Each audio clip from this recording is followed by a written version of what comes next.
say, the nightclubs, you mentioned nightclubs, they only reopened 5 weeks ago, and the government has always said we're going slowly, so we won't have to go backwards.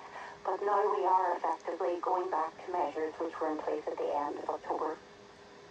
And obviously for any government, Mary, it's a balancing act. And those in hospitality, those in the business sector, some of them will be arguing very, very strongly that they cannot cope with these restrictions, that a lot of the revenue is at the Christmas period. What help and support is the Irish government giving those type of industries? Yeah, you're absolutely right, Stephen. The representatives of those industries have been expressing their disgust and dismay in the few hours since these restrictions were announced. So what the government is saying is that it recognises that this is going to make things exceptionally hard for the hospitality industry, for nightclub owners and so on. So they have introduced, it's called the EWSS. It's basically a scheme to support businesses through a very, very hard time.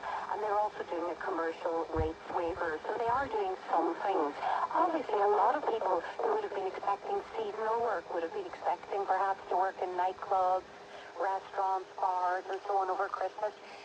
They're facing into a very depressing few days, but the government has said now that it's going to have a limited reopening of the pandemic unemployment payment for workers who are temporarily laid off due to the impact of these new restrictions.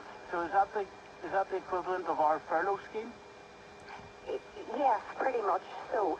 You know, there is funding available, and the government is saying that it's going to make additional funding of 25 million, which is not insubstantial, and that's in addition to the allocation of 25 million, which was already provided for in budget 2022 to support the live entertainment sector, because obviously that's another sector with the hospitality industry that is coming under an enormous amount of pressure. As you say, they would have hoped to recoup some of their losses over the festive period, but it just doesn't look like that's going to happen now.